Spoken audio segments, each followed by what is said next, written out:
my preview of the Baylor versus TCU women's soccer game. TCU is number 12 in the nation right now, but they are coming off of a bad loss. And I mean, it's the worst loss that they could have. It's not against a bad Oklahoma team, but they lost on the road to Oklahoma 2-1. How in the world? And that was the first conference loss all year. First one. In fact, the first loss since September 4th against Duke. I mean, I can't make this stuff up because, seriously? And now, some players to keep an eye on. Of course, the formations they've used, they only use 4 defenders, 3 midfielders, 3 forwards 1 time this year. Don't expect that. 3 forwards, 3 defenders, 4 midfielders, and 3 forwards 6 times this year. They have used 3 defenders, 3 midfielders, and 4 forwards 1 time. I wouldn't expect that, but as of lately, they've been using 2 defenders, 5 midfielders, and 3 forwards. So I'm pretty sure they probably shift the midfielders to be in the back in the defense. And they have used that 8 times this year. Some players to keep an eye on, of course, their goalie, Lauren Kellett. Number 1, 5'8" goalie, that's a junior, 14 goals allowed. And 49 saves. Chandler Hubbard, number 4, 5'6" midfielder, that's a senior, 1 goal and 7 shots attempted and 2 assists. Candy Clounce, number 6, 5'5" forward, that's a freshman, 1 goal on 24 shots attempted and 1 assist. 7 Castaigne, number 7, 5'4" forward, that's a freshman, 2 goals and 20 shots attempted and 2 assists. Ali Penna, number 8, 5'1" forward, that's a sophomore, 12 shots attempted and 3 assists. Messiah Bright, number 11, 5'9" forward, that's a senior, 9 goals on 64 shots attempted and 3 assists. Michelle Slater, number 12, 5'10" midfielder, that's a senior, 2 goals on 8 shots attempted and 2 assists. Payne Cruz, number 13, 5'7" midfielder, that's a senior, 7 shots attempted and 1 assist. Megan Riley, number 15, 5'6" midfielder, that's a senior, 6 shots attempted and 1 assist. Olivia Hassler, number 16, 5'8" midfielder, that's a junior, 4 shots attempted and 2 assists. Gracie Bryan, number 17, 5'7" midfielder, that's a senior, 4 goals on 32 shots attempted and 1 assist. Cameron Lancaster, number 21, 5'1" forward, that's a sophomore, 4 goals on 33 shots attempted and 1 assist. Grace Coppinger, number 23, 5'8" defender, that's a freshman, 1 goal on 5 shots attempted and 2 assists. There's only some more here. Laura Melancholy, number 33, 5'10" forward, that's a sophomore, 1 goal on 11 shots attempted and 2 assists. AJ Hennessy, number 3, 5'2" forward, that's a freshman, 1 goal and 6 shots attempted. Tyler Isrig, number 10, 5'7" forward, that's a freshman, 5 goals on 26 shots attempted and 4 assists. And Remedy Tillotson, number 19, 5'5" defender, that's a freshman, 1 goal on 4 shots attempted and 1 assist. Oh, if another player to keep an eye on is only because of 1 assist is Jacqueline Barnes, number 30, 5'5" defender, that's a sophomore, for 0 shots attempted and 1 assist. So, as you could tell, they're not tall in the forward spot necessarily. But I tell you one thing. Defensively, you can't allow the other team to play in your own end so much like yesterday in the game against Texas Tech when they outshot you. 12 shots to 3. You're not going to win a lot of games when you don't have that many shot attempts, first of all. And you got it. Whenever you get a chance to clear it out, clear it all the way out. That way you don't have to deal with the pressure of playing defense all the time or nearly all the time. This is the first game in a while for Baylor women's soccer not to score a goal since the Texas game. Hopefully they need to come out and score more. Let's get back to scoring here. I mean, You got to score to win. That's one of the ways to win is to score. I mean, it's the truth. You got to have better passing as well and timing as well. I mean, I will say this, that 2-0 loss to Texas Tech, it should have been honestly 1-0 because Texas Tech scored a goal with less than 10 seconds left just to rub it in my opinion, rub it in Baylor's face, if I'm being completely honest, because that's uncalled for. Because Texas Tech was just running the clock out and they scored a goal late. Not cool. They're going to get their karma against Texas Tech. Texas Tech will get their karma against TCU on Thursday. But as for this game against TCU here, you got to come out with energy. You got to be ready to go.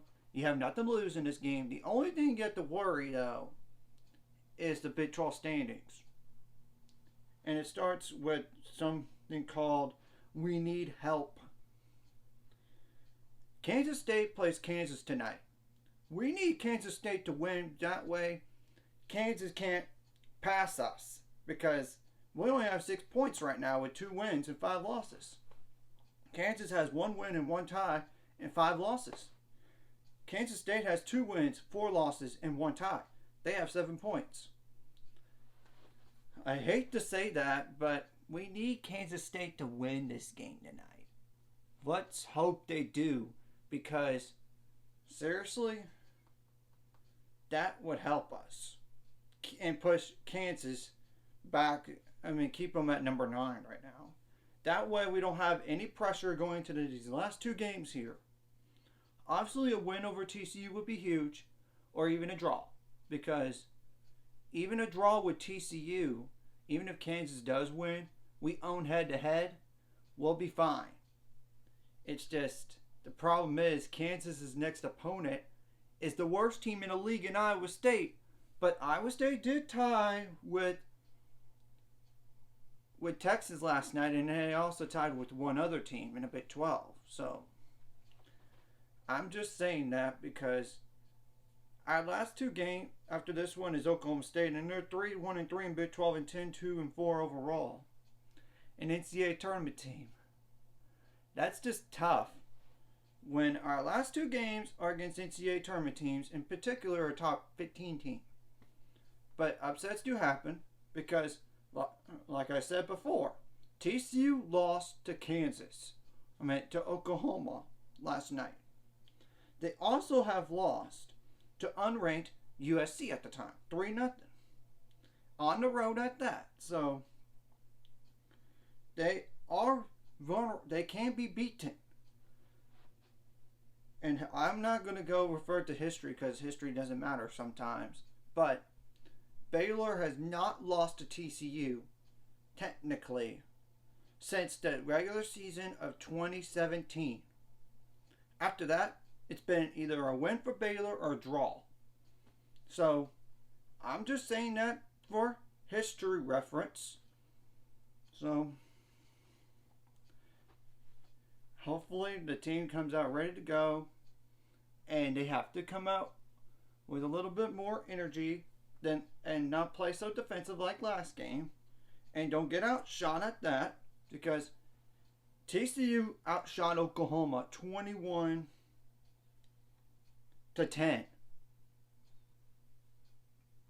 Yeah, that's just nuts. But Oklahoma got 5 saves in the game, and TCU only had 2. That's the difference in the game. They didn't have enough saves.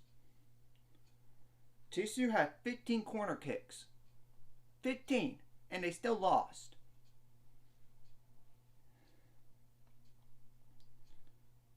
I'm trying to think how many yellow cards is on Messiah Bright. I just know you can't give up that many corner kicks and expect to win a game. I really, really don't. Yeah, that's only her first yellow card. So, it's not like a red, because we honestly know a red would mean she can't play. And obviously 3 yellow cards in the Big 12 means you can't play the next game. And there's nobody with that right now. So, yeah. But I tell you who they came off the bench for TCU. Number 7, Castaigne, Tyler Israeg, number 10, Michelle Slater, number 12, Skylar Henrick, number 25, Lauren Macaulay, number 33. The starting lineup they used is Lauren Kellett, Challen Hubbard, number 1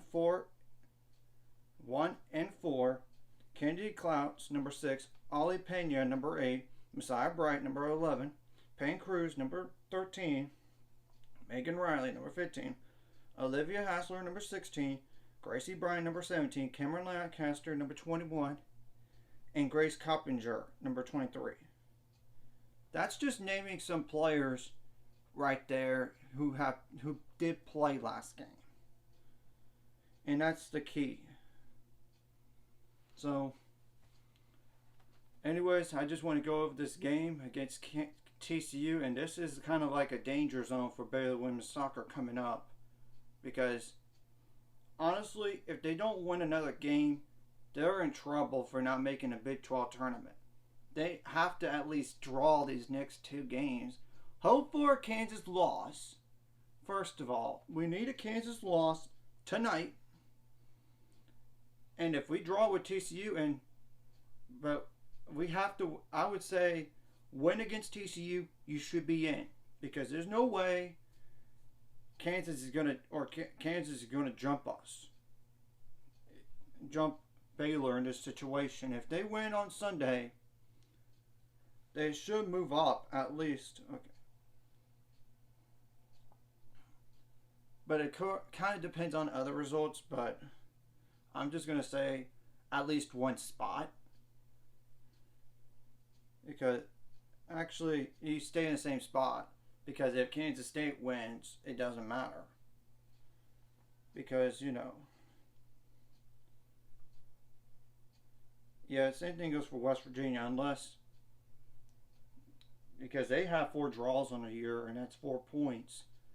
So, you're kind of stuck in the same spot. But a win over our rival would be sweet, because then you would have 9 points. And if Kansas does lose tonight, to Kansas State, which I think it's going to happen, then there's no way Kansas could catch up. Because that's the closest threat to Baylor in the standings right now for 8th place. Because Iowa State is nowhere going to catch up. Sure, they could win the next 2 games, but it's unlikely. Because Iowa State is going to play Kansas, who's barely above them. And also, Kansas will play Iowa State will play against... Yeah. Actually, Iowa State just plays Kansas. They can't catch up. They can't. Because even if they win against Kansas, which that would help too, that way we don't have to worry about Kansas. If they lose back-to-back games, Kansas does, tonight and next week on the 27th, in 6 days, we're going to be okay. But I prefer not to have to rely on other teams losing. I'd rather control your own destiny and beat TCU or Oklahoma State, and you're going to be in the Big 12 tournament regardless. And I know they know that. I know the players do, and the coaches do. I know that. So, because at this point, we should know the standings, and they probably know it's a kind of a big game coming up. Because if Kansas does lose, like I said, they only have 4 points right now. And a win for us over TCU on Sunday, they can't catch up because of the number of points. They just can't. Or even a draw and a Kansas loss, and even a Kansas loss tonight and a draw next game, with TCU, that's 7 points. Even if Kansas does win the following game against Iowa State, it won't matter. It won't. Head-to-head matters in that situation. So, I just want to go over the Big 12 stand. I'm going to go over the Big 12 standings as of right now. Texas is 5-0-2. Texas Tech is 5-1-2. TCU 4-1-2. Oklahoma State 3-1-3. Oklahoma 3-3-1. West Virginia 2-1-4. Kansas State 2-4-1. Baylor 2 wins, 5 losses. Kansas 1-5-1. Iowa State 0-6-1. So that's all the information. Like it and subscribe if you haven't already. That's going to be to 400 subscribers or more by the end of this year.